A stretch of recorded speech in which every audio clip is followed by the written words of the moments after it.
Welcome back. In the past few videos, we've been looking at techniques to solve integrals and get explicit solutions for antiderivatives of known functions. Now, this might lead you to believe that most, if not all, integrals that you are ever going to encounter can be solved. You might just not know the method yet. And I don't want to mislead you. This is certainly not the case. If you become a research level mathematician, you will notice that probably 99% of the integrals that you encounter can't be solved using pen and paper methods.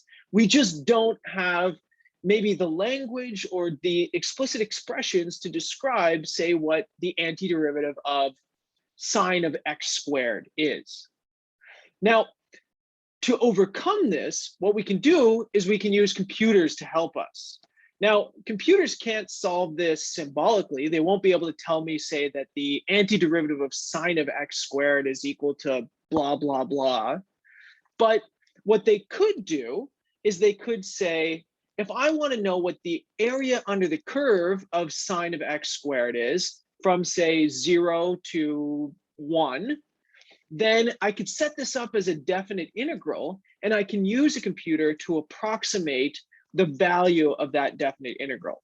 So what I want to do in this brief video, and the one that follows it, is show you two different techniques that can be used in order to approximate definite integrals, and thus help us to actually explicitly or semi-explicitly find answers to integral problems that we couldn't solve just using pen and paper methods. So in this video, we're going to talk about what's called the trapezoidal rule.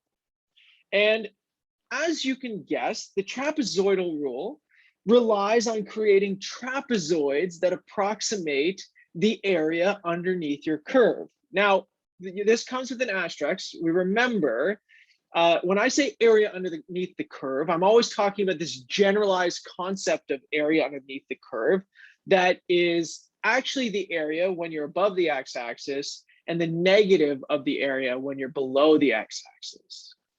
Now, we've already seen methods of approximating these integrals, and we saw it with Riemann sums.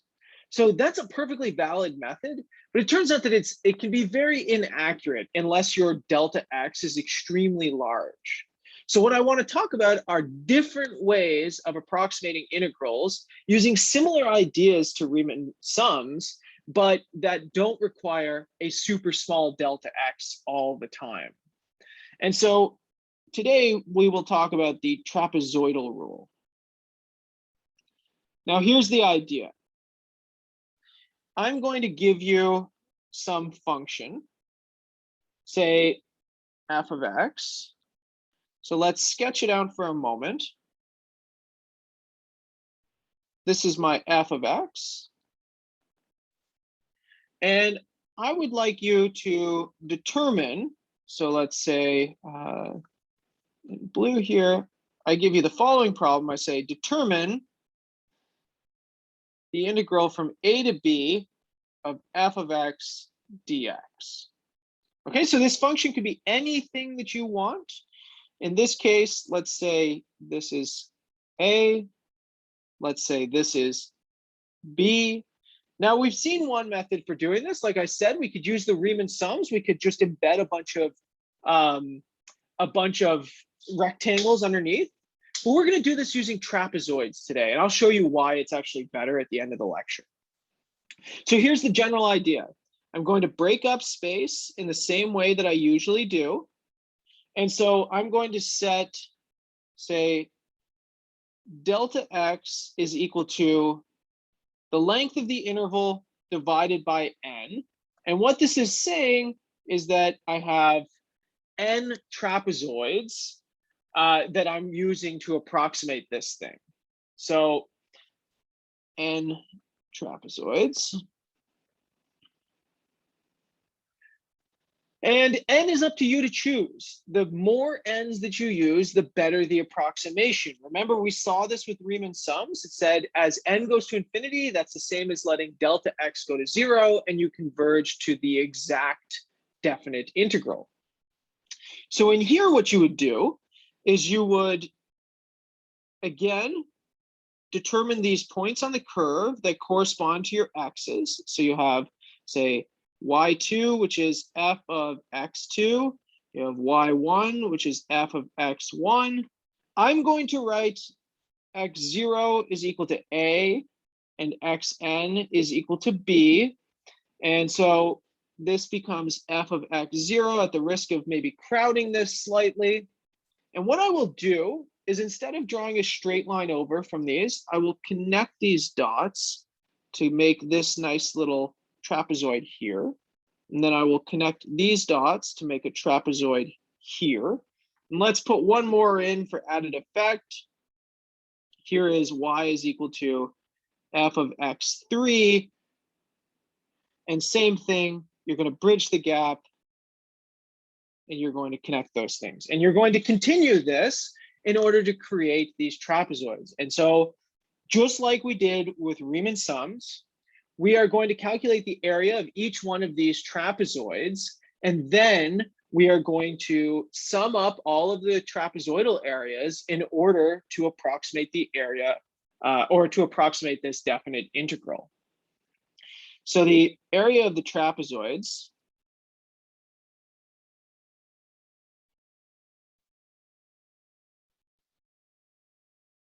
this is given by delta x of, now delta x is the width of these things, so maybe we can put a little note here. And the height abstractly is actually given by the average height over this slanted portion. So the average height is going to be whatever your start point is, say yi minus 1. So that's the left endpoint of your trapezoid, and plus the right endpoint, yi, divided by 2. So let's put a little note here. This is equal to the average height of the trapezoid. All right, trap for short. And so this is equivalent to saying delta x over 2 of f of xi minus 1 plus f of xi. And so this gives us an area for each one of these trapezoids. You can see that each one of them, as delta x goes to 0, it has 0 area, just like we saw with Riemann sums. Really, the only difference here is that we're using both the left and right endpoints in order to approximate these, or to create these trapezoids. Whereas with the Riemann sums, we had the left rule, we had the right rule, maybe we had the midpoint rule. It's the same type of idea here. And so the trapezoidal approximation, which I will call T, is given by summing up all of these approximations.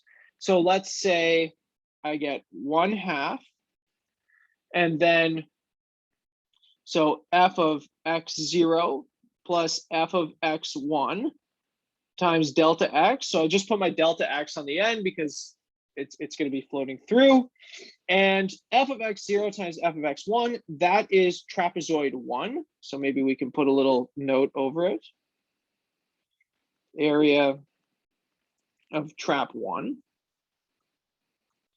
And then we can do it again for the second trapezoid. 1/2 f of x1 plus f of x2 delta x.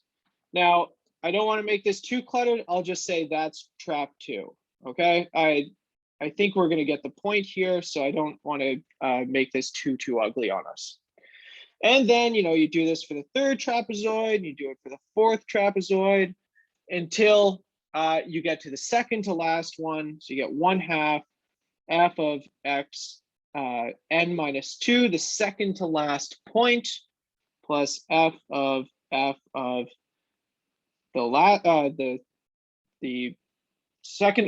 third to last point, now the second to last point, sorry, I messed myself up.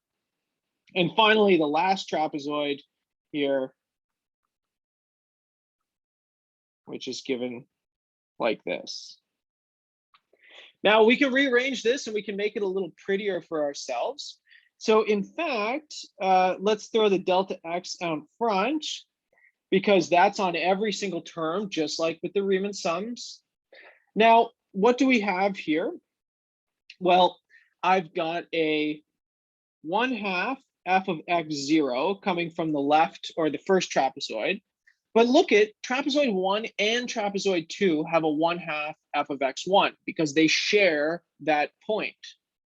So that means I've got 1/2 plus a half. So I've got a whole f of x1. Similarly, f of x2 is going to be shared between the second trapezoid and the third trapezoid. So I get f of x2 now. And I continue this until I get to the second to last one. Again, it's shared between the second to last trapezoid and the last trapezoid. And then finally, the last endpoint is not shared. It's just on the last trapezoid. And so if I factor a 1/2 out of this, I get this. And now I get f of x0, and I throw a 2 in front of everything else. This is the typical way that the trapezoidal rule is written. Sorry, there should be a 2 here. 2 f of xn minus 1 plus f of xn. So you double up every single point in the interior, and you have singles for the points on the end. And that gives you your trapezoidal approximation. So let me just write this as a summary so that we don't have to work through this every single time. I'll start fresh here. But this says that the trapezoidal rule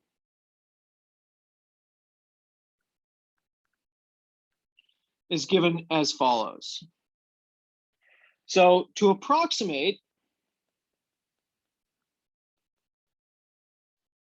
the definite integral from a to b of f of x dx, we use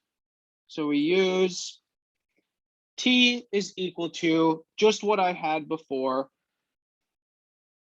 f of x0 plus 2 f of x1 plus 2 f of x2 all the way up to f of xn minus 1 plus f of xn, where we can take x0 is equal to a, x1 is equal to a plus delta x, x2 is equal to a plus 2 delta x, so on and so forth, until xn minus 1 is equal to a plus n minus 1 delta x, and finally xn is equal to b. So I apologize, I had to squeeze that in. And then where delta x is the interval divided by the number of steps that you're going to take, the number of trapezoids you are going to use here. So now that we have a formula, we can actually use it. Let's actually let's do this. Let's approximate an integral, and we're going to use an integral that we already know the answer to, one that we can integrate very easily, and we can see how well this thing performs.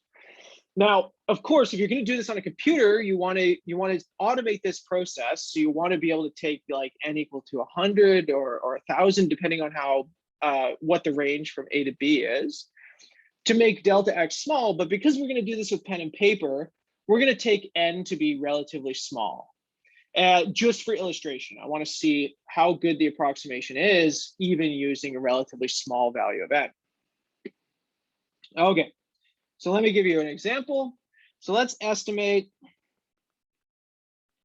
the integral from 1 to 2 of x squared dx using the trapezoidal rule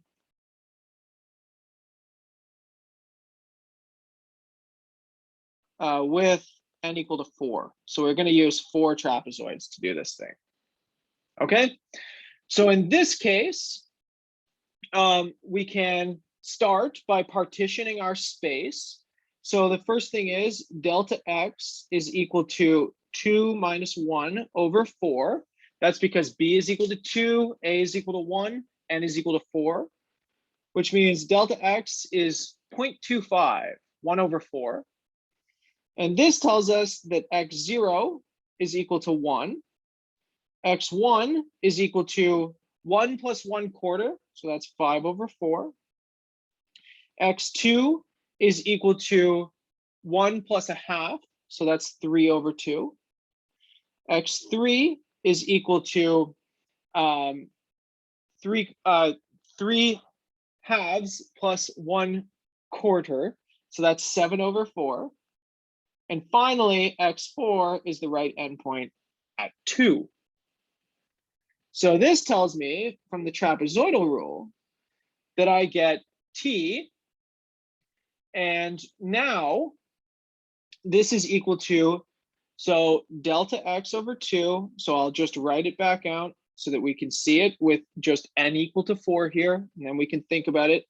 F of x0 plus 2f of x1 plus 2f of x2, 2f of x3, and then plus f of x4 on the end because it's the right endpoint. And in our case, f of x is going to be x squared. So let's put in everything that we have. Delta x is 1/4. Divide that by 2, we get a nice 1/8 standing out front. Now, f of x0, that's f of 1, which is 1 squared. So that's 1 plus 2 times 5 over 4 squared. So I'm going to write that as 25 over 16. That's 5 over 4 squared. Plus 2, and then 3 over 2 squared. So that's going to give me 9 over 4. Plus 2 times 49 over 16. That is 7 over 4 squared. And then finally, x4 is equal to 2. So I get, squaring that, I get a nice 4 sitting on the end. Now, you can probably save yourself a headache. You can throw this into a nice calculator. You'll find that this gives you 75 over 32, which is essentially 2.34375. Okay, so whoop-de-doo, right? What did we actually do? Well, I claimed that we approximated the value of the integral from 1 to 2 of x squared. But, you know, I can do this by hand. So the question is, how good are we actually? Well, let's also note that we can do this integral. And so let's do it. This is x cubed over 3 running from 1 to 2, which is 8 over 3. That's 2 cubed over 3 minus 1 cubed over 3, which is 7 over 3, which this is like 2.3333 ... 2.3 repeated. So the question is, well, I can see that's actually pretty darn close, right? We've got a good approximation, but numbers that are already small are easy to make close. So what we would like to do is we'd like to look at the percentage error.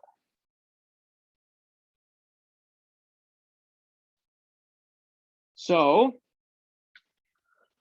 what I'm going to do is I'm going to take the actual value, and I'm going to take the found value or the approximated value.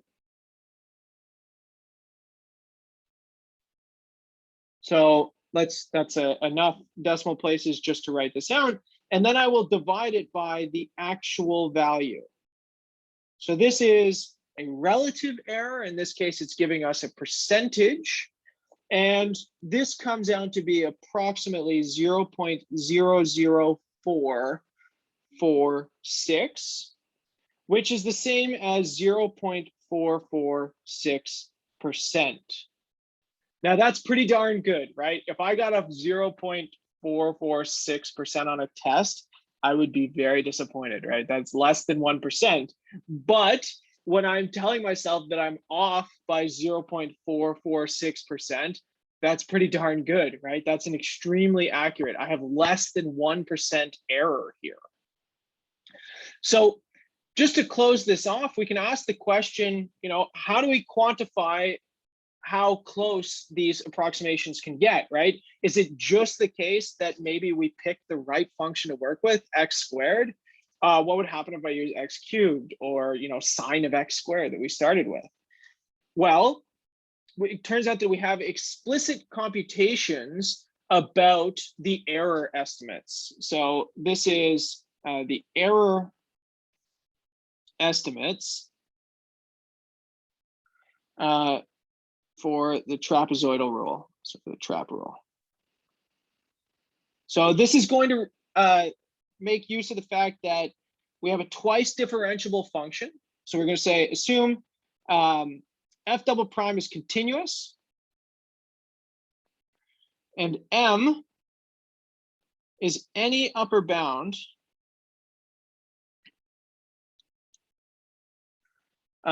for the values of the absolute value of that second derivative on your interval of interest. Okay, so you find some upper bound, and then the error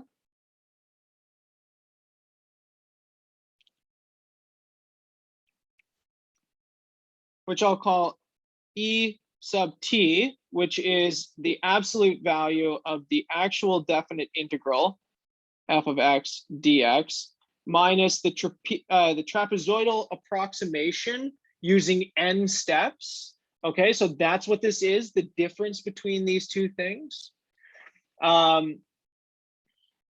This is given, so for n steps, satisfies the inequality